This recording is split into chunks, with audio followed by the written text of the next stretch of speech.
If you have ever visited our main website, darrenhardy.com, at the top you will see written, "You weren't born to be good. You are here to be great."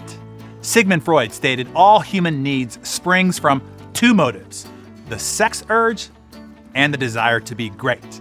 On this, I agree with Freud, the latter part, that is. Indeed, I do believe we all desire to be great. All of us. It is wired into the DNA of every human being. This innate desire and drive to be great and to do something with our lives that is great.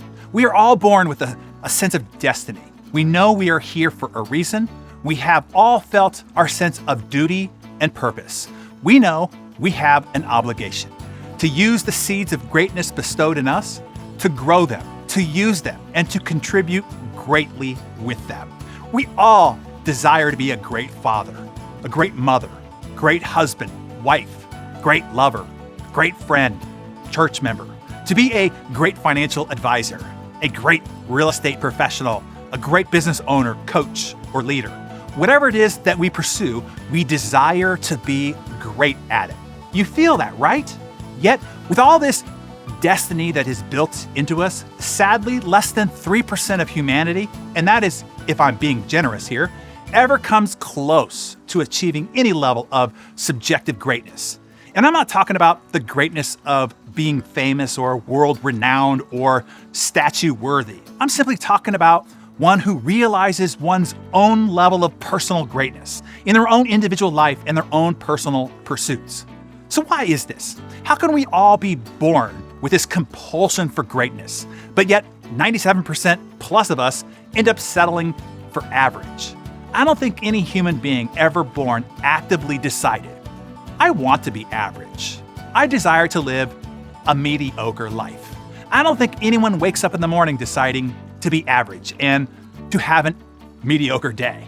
We all wake up with the ambitious to-do lists and the head full of hopes for the day ahead. So then, what happens? What blocks you at almost every turn? Stephen Pressfield, in The War of Art, called it the resistance. The resistance is a force inside you that has one sole mission: to keep things as they are. It wants homeostasis, status quo. The goal of the resistance is to suppress your desire for greatness and to keep you incarcerated in your comfort zone. To pursue your greatness would require you to stretch, to change, to grow, to seek adventure, to be daring, and to act boldly. The resistance wants none of that.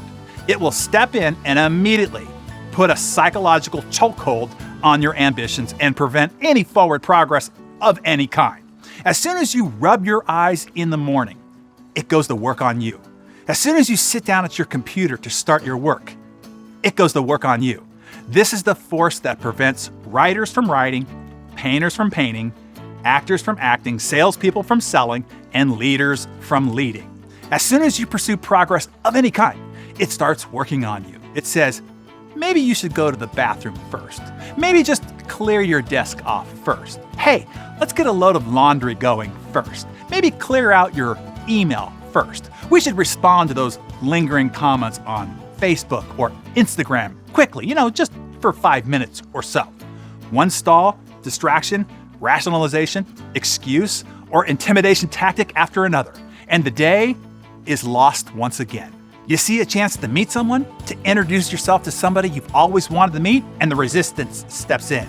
You shouldn't bother them. They're probably in a hurry anyway. You see a stranger in need. The resistance says, hey, you're late already. Someone else will aid them. They might not appreciate your getting involved anyway. You're presented with an opportunity for growth, a learning adventure, to be part of something special, something you know could help fuel and support your pursuit for greatness, like your invitation to join us on the hero's journey. And the resistance mounts an all-out attack to stop you. That would be its worst nightmare. So it unloads every weapon it has, like procrastination. Just think about it for a while. It says, talk to your spouse, talk to your coach, your therapist, your priest, or rabbi first. That usually does it. It doesn't need to convince you against it. It only needs to delay you long enough for that urge from your greatness to pass. If that doesn't work, it will start throwing out a barrage of excuses for you. Hey, you're already too busy.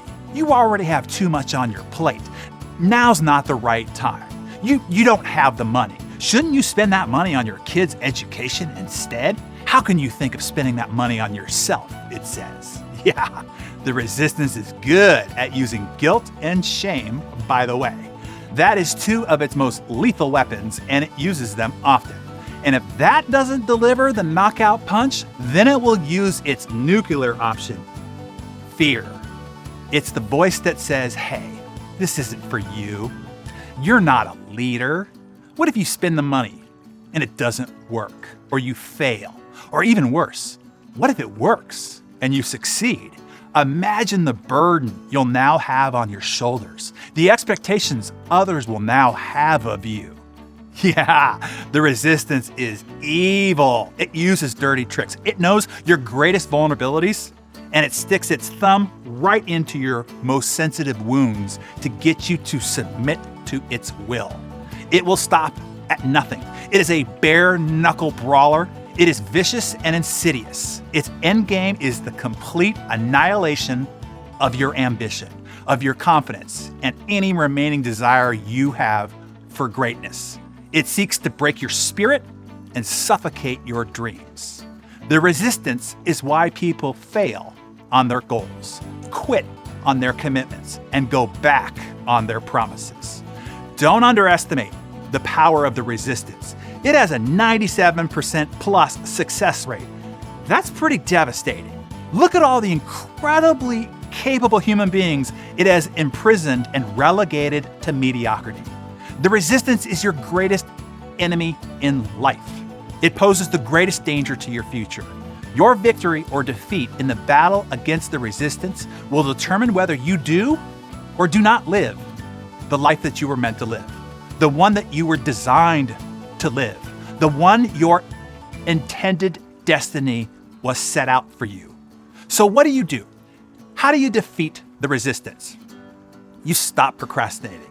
You stop thinking about it. You stop making excuses. You stop allowing distractions. You silence the voices of doubt. You do exactly what the resistance is trying to keep you from doing. You take action. You move forward.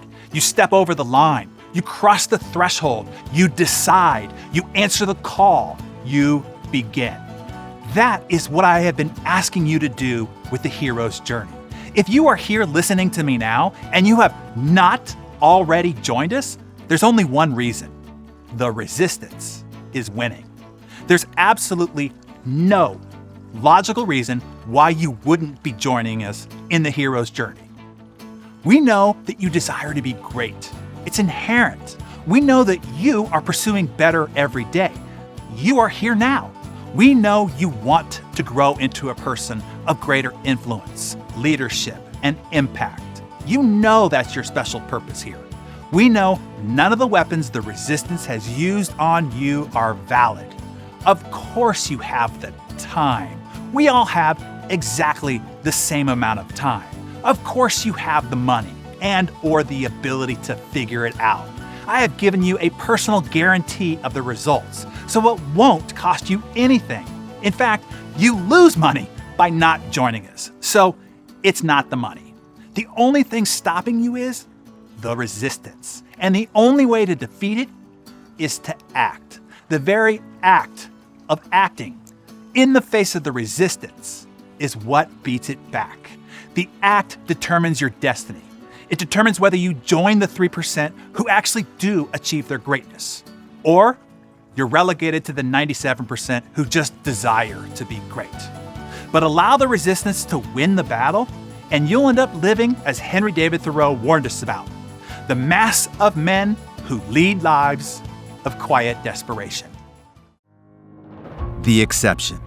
We admire them, we're inspired by them, and long to be like them. The exception transform the ordinary into the extraordinary. Some have a way with wealth, some with words, and others a way with people. But one thing is true of all of them. They leave a legacy. Our lives are brighter. We have purpose. We know peace.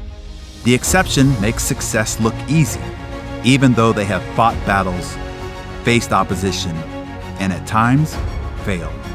And maybe that's what makes them special. The exception don't quit. Challenge ignites their passion. They are visionaries that leave behind gifts like knowledge, wisdom, and heart for others who would never dare try. It takes guts to succeed, to dream big, to imagine the impossible and make it real, to sign up for the unknown, to challenge the status quo, to forever expand the boundaries of our imagination, to offer up your potential, to hone it, to share it with your family, your community, our world. It's amazing to think that all these people are just like you. All achievers are created equal. They all start out the same, as a child, bright-eyed, full of wonder, with big ideas, in a world that would test their will. All that separated them from everyone else was their commitment to persevere, push forward, and continue to believe in their ideas, in themselves. The potential for greatness lies within each of us. Unleash yours. Be the exception. So, be the exception. You can join the 3%. You can join us on the hero's journey. You can answer your call to adventure. My friends, this is your invitation. Right here, right now. Beat the resistance. Take action. If you haven't already, join us on the hero's journey. Do it now. I'm talking right now. No more thinking, no more procrastinating, no more stewing. I promise you, you will thank me later for pushing you, for helping you beat back the resistance so that you could take the bold move of stepping over the line. We are waiting for you to cross over, to join us. We begin our epic learning adventure soon, and we want you with us. If you don't do it now, I am not sure that we can get the Hero's Journey guidebook to you in time. So go now and get yourself registered.